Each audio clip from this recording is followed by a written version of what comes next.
I'm accompanied by two sons. I have two sons. I'll ask them to stand. Kipi and Shalom. Where is Shalom? Shalom, can you stand, please? Kipi, can you stand? Can you wave to the congregation, please? Say hi.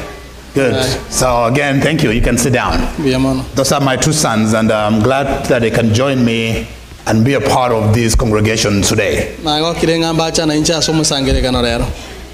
I've been introduced, and my name is Dr. Bore. And for the sake of the graduates who are here, and for the sake of everybody else, more so for the graduates, I usually don't introduce myself as this, but I will for you guys. I am a professor at Texas A&M University in Commerce. And also a professor at SMU. So adjunct for SMU and full-time at A&M. I say that for the graduates who are here, to know that you can get whatever you want if you want it.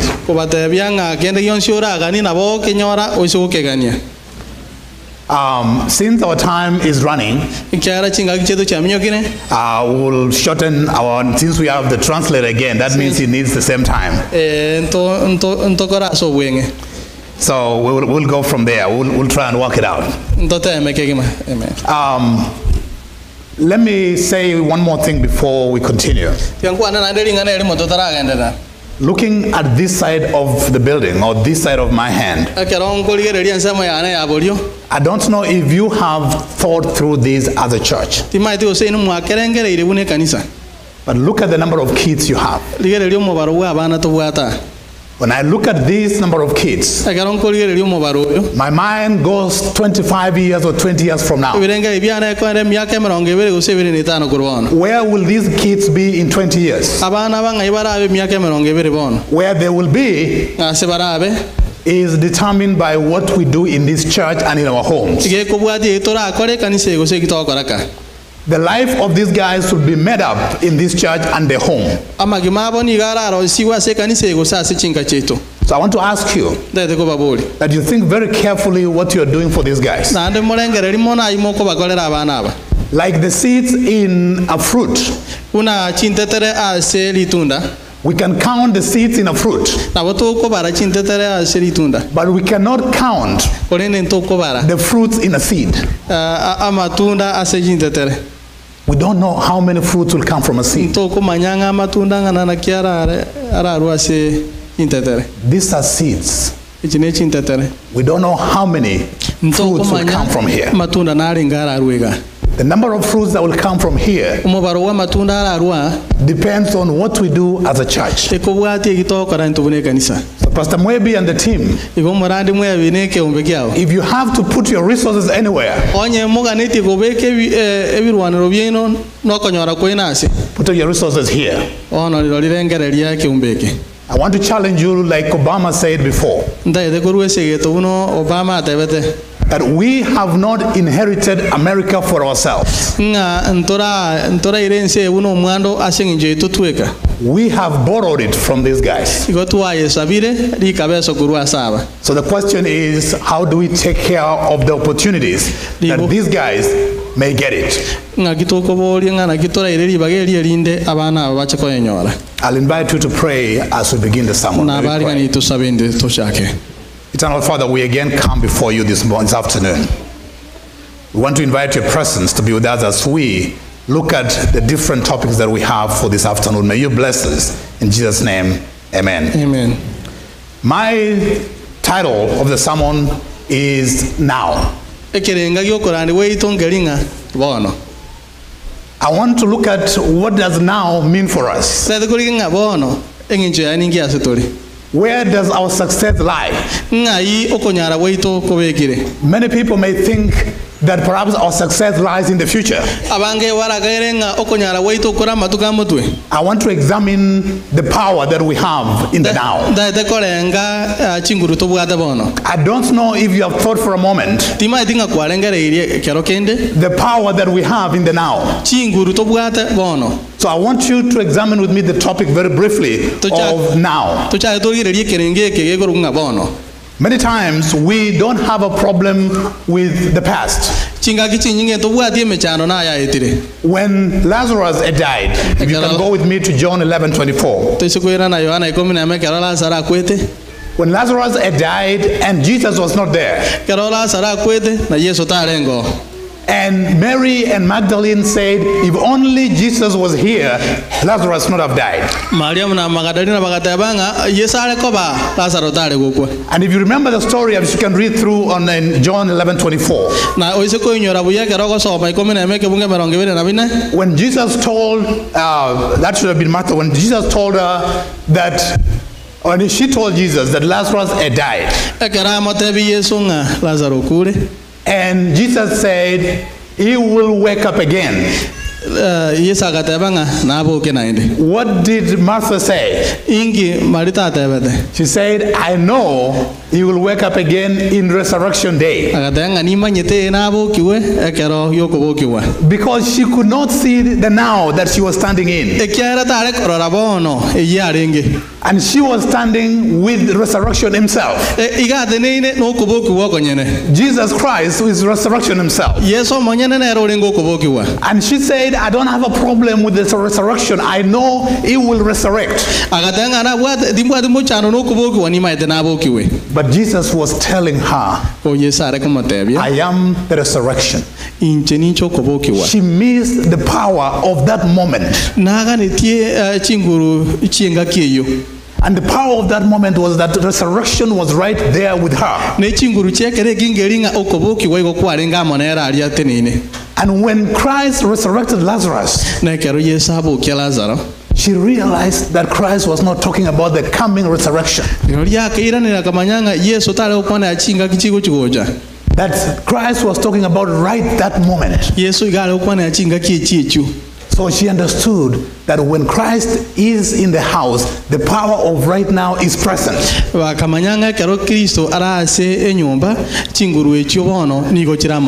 I know most of us have the idea of saying, someday I will do it. In God's vocabulary and life, on his mind, it looks at the now. Yes, things will happen in the future, but what about now? My challenge to you guys today is that we serve a God of right now. As we wait for Christ to come back, have you thought about how does he help me walk with me right now? And let me surprise your mind. You don't have any other time in your life but now. The challenge of life is that we waste today thinking and regretting about what we did not do yesterday. When tomorrow comes, because we wasted today thinking about yesterday, we will not have done anything for today. And so when tomorrow comes, we regret about yesterday that we wasted.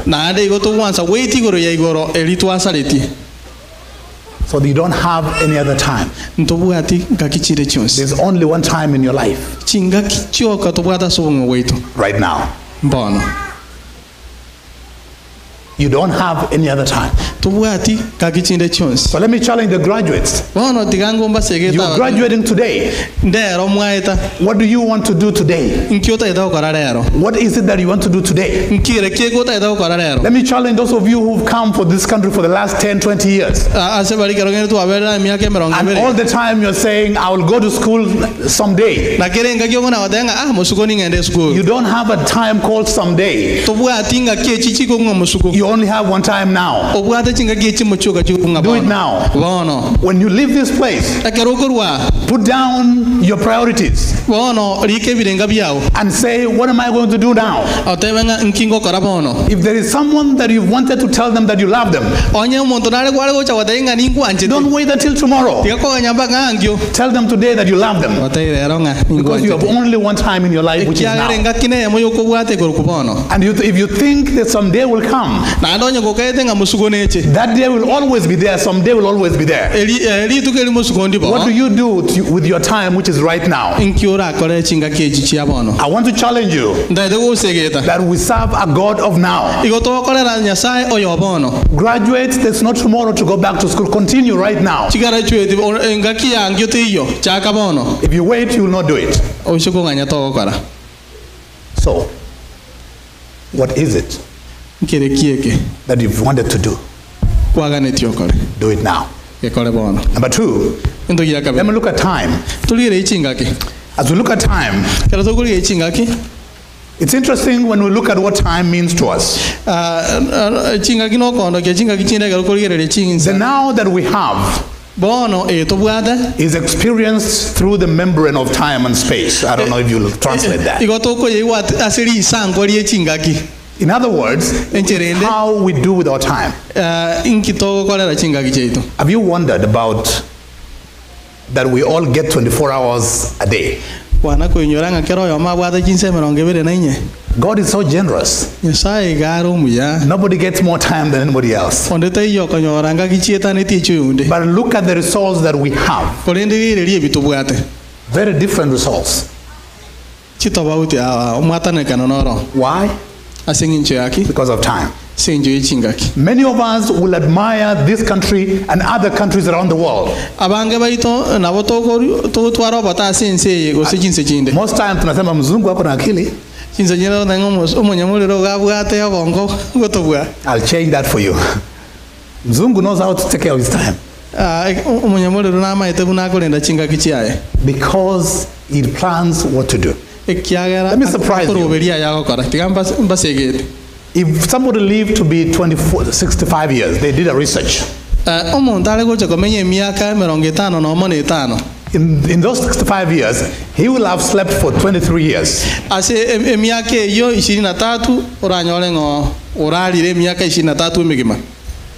He will have gone to work for 16 years.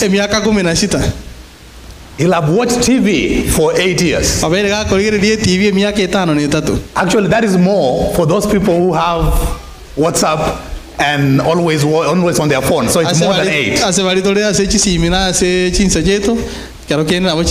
He'll have leisure time for 4 years.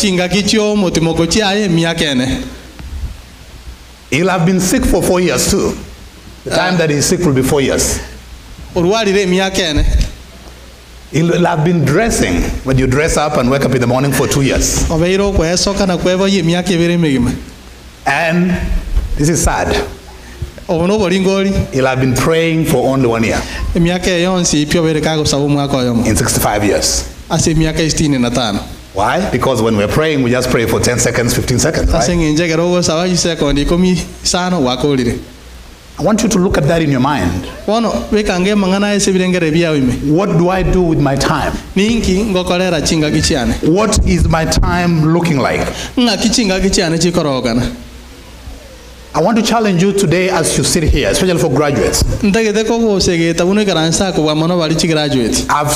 I've struggled with this, and I'm sure all of you have struggled with it. Like your money, time hates vacuums.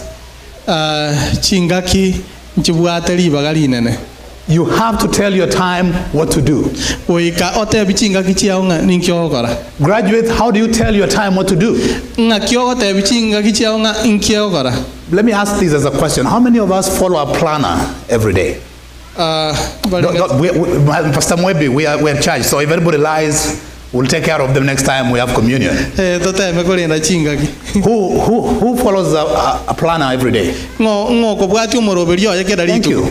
Very few people, not most of us. Why? Because we don't tell our time what to do. And so, when the time comes and there is nothing to do in that time, then for most of us, it's time to find the www.nation.co.ke and read the news in Kenya. Or it's time to watch TV. Or it's time to get on the phone and do nothing. And then in the evening said, I didn't do much today. You didn't have much to do that day. You didn't plan anything. Tell your time what to do. Let your time be your servant. Think about when you have some money in your pockets. If it is not planned for, you will spend it. If your money is not attached to an item that mortgage, gas, and whatever else, that money will find a place to go. So even in your column of the money, down the road it does say savings. If it doesn't say savings, it will end up in the mall.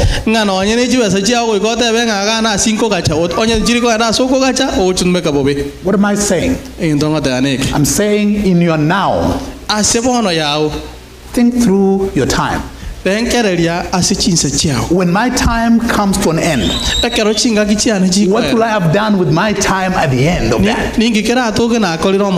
So for graduates, most of the students that I teach, I waste their time at the beginning. And all of you waste your time at the beginning. Let me give you a picture of your life. You wake up and you know you need to do something. But your mind will say, let me just check WhatsApp for a minute. And then a little bit, let's say, well, if I can fix a cup of coffee, then I'll now start. And then by the time you're in the kitchen, you're like, if I can just watch that plate, and then I'll go back and start. An hour is gone and you're like, anyway, I can do it in the afternoon.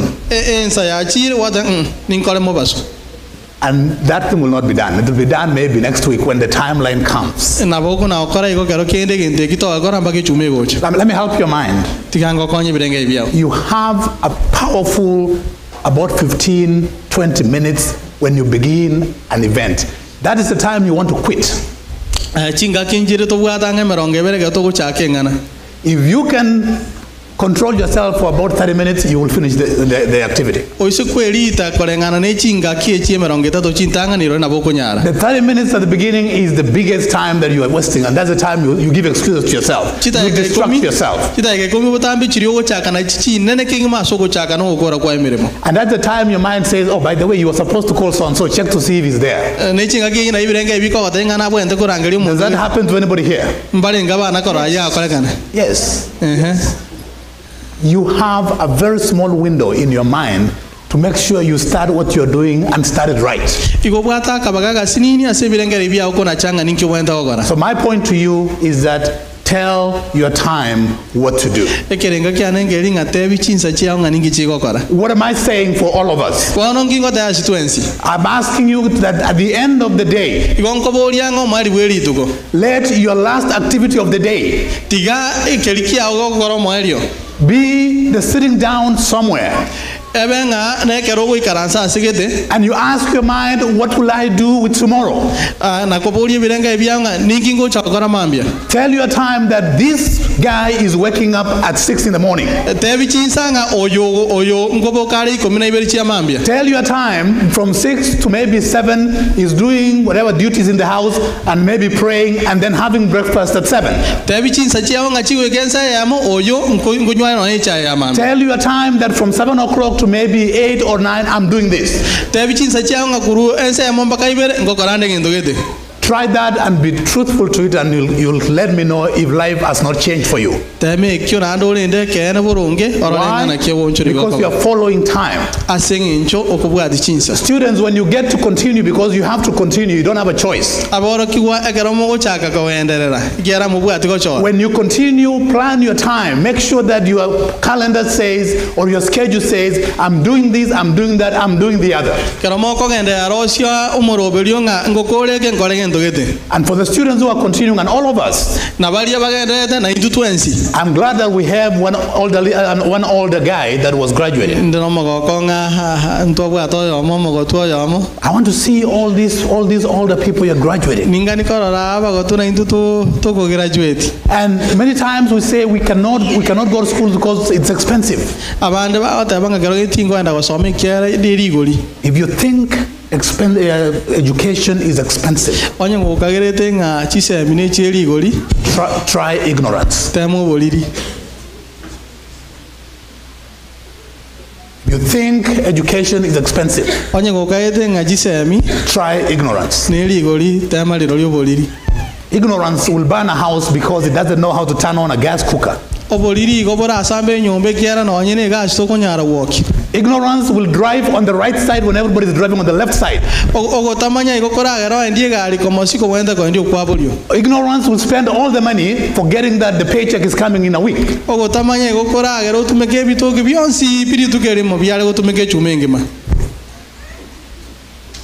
Education is cheaper than ignorance. And regardless of the age, I don't care if you are 95, I would go to school. The British in Kenya and other countries, when they were colonialists, they knew very well that they were going to leave Kenya at some point. But they built permanent houses. They planted trees. They made permanent roads. And knowing very well that they are not going to use them. In your now, do things that other generations will benefit from. And realize that you are not always going to enjoy the shade of the tree you plant. But it's your duty to plant it anyway. Today you sit in a building you didn't build. Because somebody's mind was smart enough to know that it's my duty now to do it. What do you do with your time? Tell your time what to do. And number 3, as we continue. Somebody can read Proverbs. You can read it at home. You don't have the time. Let me very quickly discuss thoughts. Now, Proverbs says a very, very good thing, that as a man, and I will add woman. Well, let me change that. As a person, thinks or thinketh, so is he or she. Paul in Philippians, read Philippians 4 verse 8, said, whatever is true, whatever is noble, whatever is right, whatever is pure, whatever is lovely, whatever is admirable, if anything is excellent or praiseworthy, think about these things. It's very interesting what the psalmist says. And I don't know if you've thought about this. Our thoughts become things. What we think about finally comes out to be what we see. So those thoughts finally brings out the person you are. And so many of us think we can think negative things about you and still be your friend. We cannot. I'm a therapist. I see a lot of couples. and families and everybody out there. And when I meet couples, and I ask them, what do you think about your husband? And she says, he's a very bad man. And that's why you see a bad man. I say, what do you think about your wife? She's so mean. And I say, why are you here? Because my husband is mean.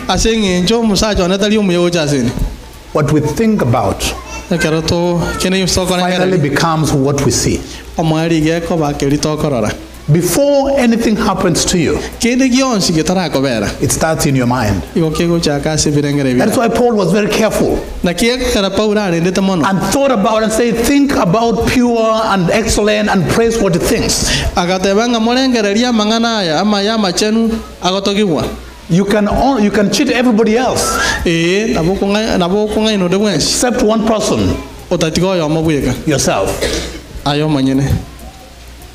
All of you here, you can cheat everybody here. You can even cheat your spouse and tell them, I love you so much, but in your heart you know you don't.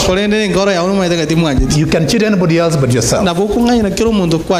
So when I meet people and they say, I didn't see it coming, I say, let's change that. They did not see it coming, but you knew it was coming. You know it before anybody else knows it. Let me take you back. You have a powerful mind that engineers and starts thoughts. Think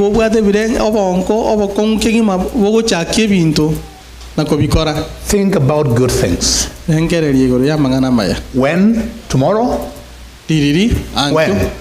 Now. Try this when you go home today. Think well about your family, think well about your kids, think well and think positive things and see how the environment changes. See how you become close to each other. Because I'm thinking good things about you. And I start to feel good things about you. And I start to trust you more. Graduates, your success does not start in the classroom.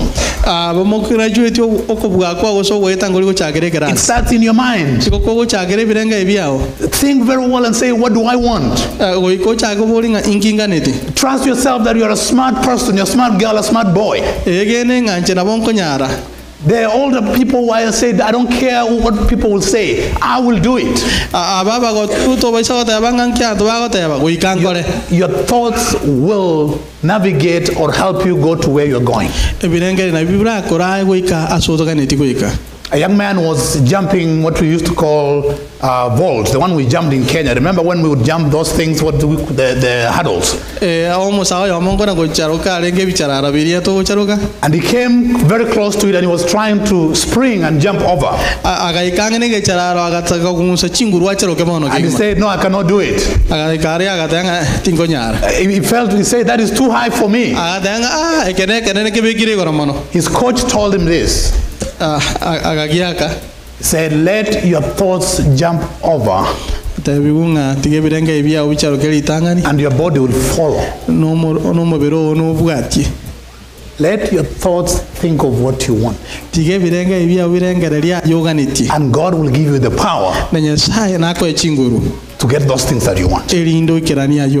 But it starts in your mind. You cannot plant corn and harvest wheat. You cannot plant hatred in your mind and harvest love.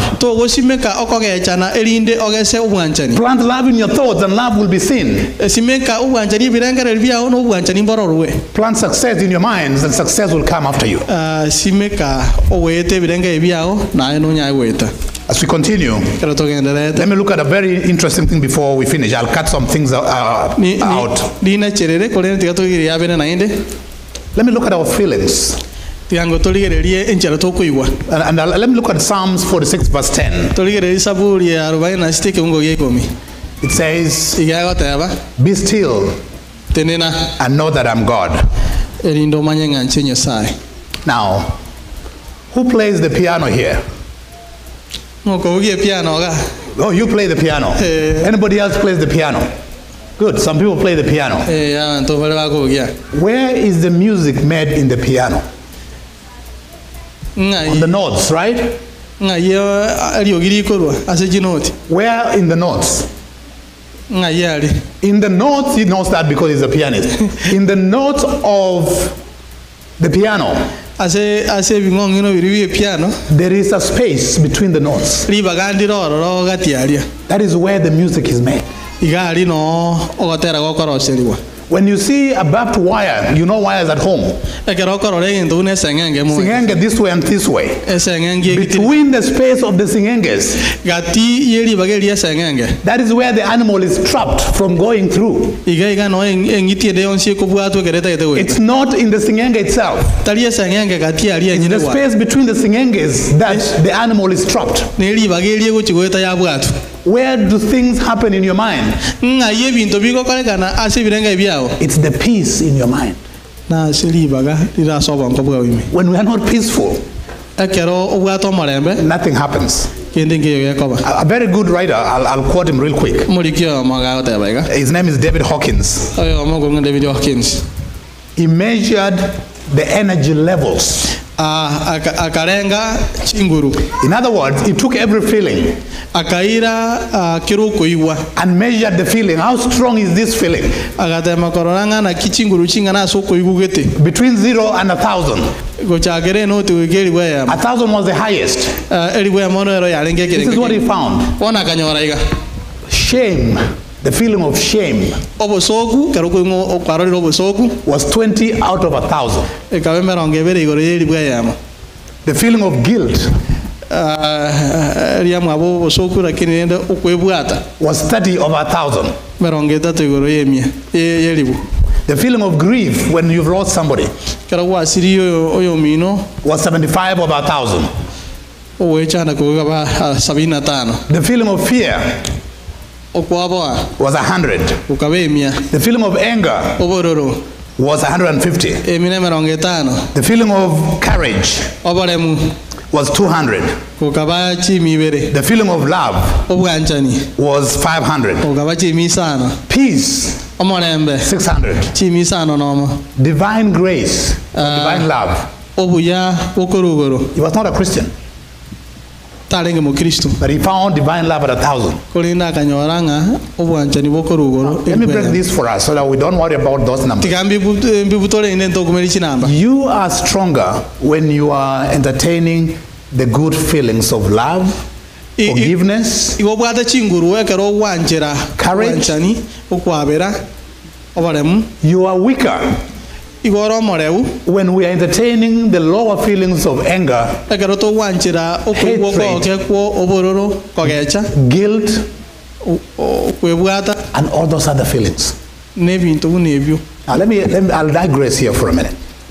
What feeling is the common feeling in all our homes? Especially those of us from Kenya. What is the common feeling that we express at home? Anger. We don't even have to think twice. Anytime anything happens, what do? And do we wonder why we struggle with a lot of things and feel so weak and we cannot get anything we want? Try the higher feelings. Try give love a chance. Give forgiveness a chance. Give courage a chance. And be surprised how you become. As you go forward, I see students who walk in and they feel bad when other students do well. They fail. Because they're the only ones who want to do well. I see that in the community. I see pain when I see somebody drive a new car. Somebody's driving a new what car? A Mercedes Benz. And I see in the community people saying, I wonder how they do it. Why not me? I have a secret for you. Feel gratitude, feel love, feel thanks for what they've done, and you'll get yours. Feel the opposite and you will not see it. What am I saying here? I'm challenging us as a people. We want to go back and say, what would make our lives better? How do we raise these guys in a different way from the way we were raised? How do we impart love in them? In the next 20 years, when they are my age or your age, who will they be? Would we have the Metro SDA in the next 30 years because of this guy? If the answer be yes, it has to be done now. You only have one time, which is now. I'll cut a number of things and be done here very quickly. The graduates, as you go along, I want you to be lifelong learners. Education doesn't stop. In fact, education stays with you until you die. One of my heroes in Kenya, Gigi Kariuki, the guy who just died the other day, was a hero of mine. At 77, Gigi Kariuki got his PhD. Gigi Kariuki was in parliament at 22. Spent all his life, he didn't need the PhD for anything.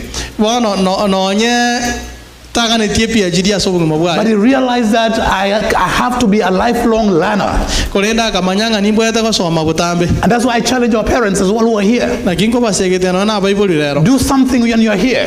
I challenge our minds many times. I see us running back and forth. I go to Kenya a lot too. I see a lot of you going to Kenya, but live in the now here.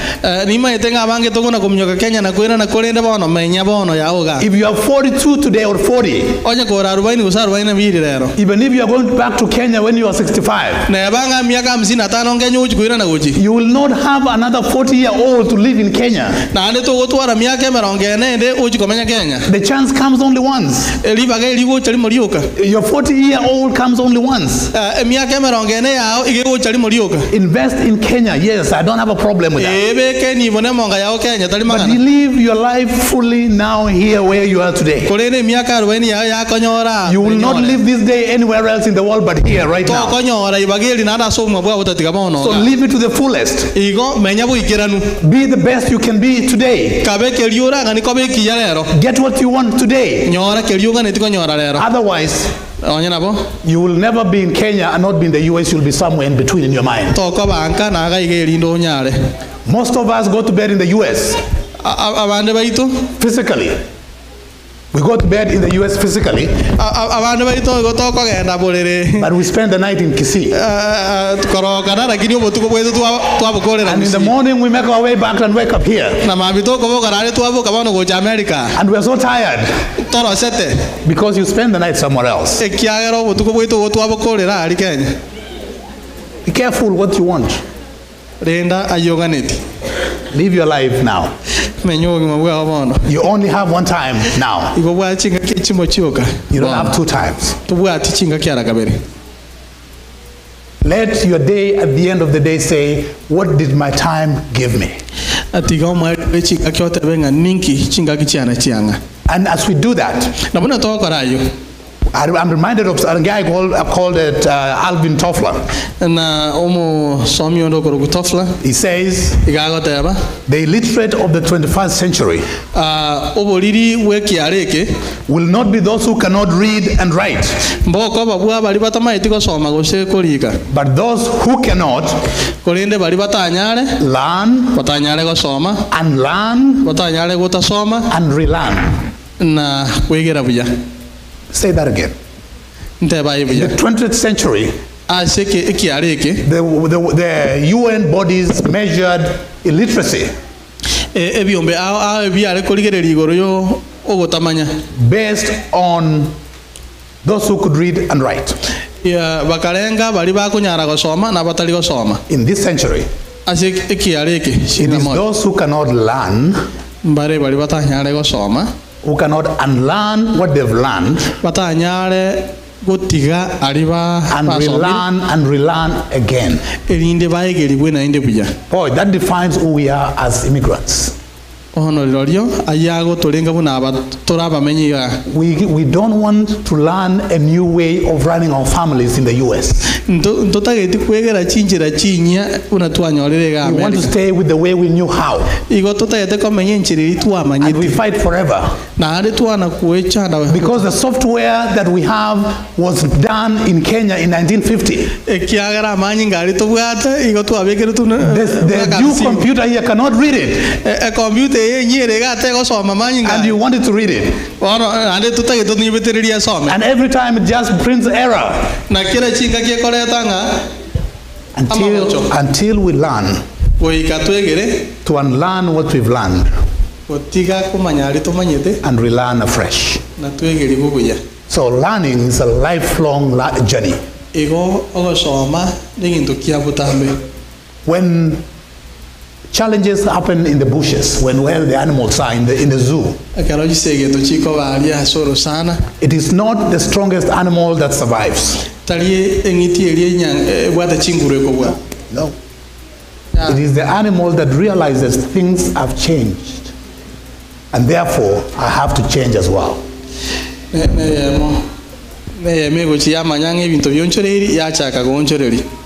So graduates and all of us, the only constant thing in your life is change. Keep changing. The sky is not the limit. The sky is below the limit. People have gone above the sky. The only limitation is in your mind. Let your thoughts go up where you want to go. And your body will follow. As we finish, because my time is gone, I want you to desire what you want now. Socrates was a very smart mind, a philosopher. Somebody went to Socrates and asked him, Socrates, in your wisdom. Somebody's playing with the mic. It's a kid. Said, in your wisdom, what can I do to get what I want? And he wondered what to tell him. After a while, he sent the guy to go get a bucket of water.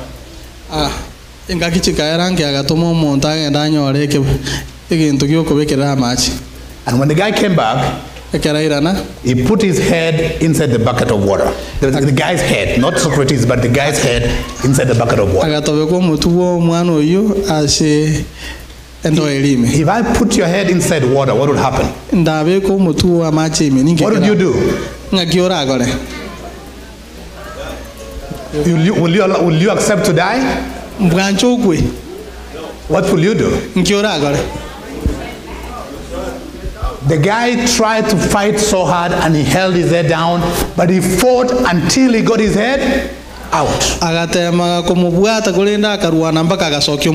He told him this: the moment you want anything in your life, as bad as you wanted air inside the bucket, you'll get it. The moment you want anything for this church, as much as you want air, you'll get it. The moment you want success in your life, as much as you want air for yourself, you'll get it. The moment you want success as graduates, whatever level you want, my question is only one: how much do you want it? If you really want it, you'll get it. The moment you want anything in your houses, think pure thoughts. Feel the right feelings. And want it so bad, and you'll get it. What you don't have, you've not wanted it. And finally, then I have a few questions for you, mostly for the graduates. What then do you want for yourself? Ninki oganetie asayo manyene. As you go to the next level, Ekero okogenda sikirenga kende. make sure this picture is clear as crystal. Bono rangi birengererie bire burunge buno mu Kristo. Most times, Chingaki chinyinge our communications are not clear. okwera ni wetu tukuri okurunge. And that's very common for us Africans. Ne ya toberere into enaro na Africa. And you wonder, I wonder what he meant. Kero gendo kwe bolinga tima I wonder what he wanted. Ninki gosaga niti. I wonder what she was saying. Tima itinki ale gokwanolia. And I wonder, is it this, is it that? Iga kwane okwana kelia. Make sure the picture of what you want is clear in your mind. Ene kianga yoga netie na ale maisoma rora sebirenge byao. Once you have the picture, Ekero kwa bwatire kirenge kyo. hold fast to that picture. Bono getale gegi matalere Make biche. sure your picture is hanging on your head every time. Bono mogweka no iti gosuna na sebirenge byao. Manage your time Tumega chinga gichia obya. and accept nothing less of the picture you have in your mind. Na ande to basa wanchira kende yonsi geta ikeretie kirenge gelikiao. Therefore, as we come to a close, Igo ekero to gukora. while other people will ask the question, Ekero ande ba kubulia. they'll see you doing things. Igo ba korora go kora mangana. They'll see you do very well in your family and in your academics and everywhere else. Ba kore no ene amate amasoma okera ase go kora bya. And they ask the question, how and why do they do this? Ba kubulinga na kina ande na kiago nyara. When others ask why, Kero ba kubulinga. I want to challenge you this afternoon Ndaito ko ba ese ge to wono mubaso. to ask why not. Ba bulinga na sikieta I nyara. want you to dare to dream. Wono ndaito ko ba segeta. Dare to dream. Tema korota. Dare to dream. Tema go to rajinda oto. The biggest and the worst tragedy that can happen to a person Nga egente kebege makera ba so monto. is not that they come to the end of life and not achieve their dreams, Talinga igo ba iko mari wo mabwa ba tekena ne chindo to chiabo. but they come to the end of life Kolende igo ba ikero mari wechin and realize they did not have any dream to begin with. bacha ko manyanga obendo che na bwa tendo to jinda so bogima. I want to ask your minds today as we finish, Ndaito ko boli birenga ibia gara to gora. that can you dare to dream? Ndaito ko segeta oro. Graduates, Twara chindo to. dare to dream. Talimangana tema go twara And chindo. when others ask why, Na ekera bande ba ko boli na siki. ask why not. Baboli asikieta nyare kane. Will you? Munyare May God bless you. insawestini.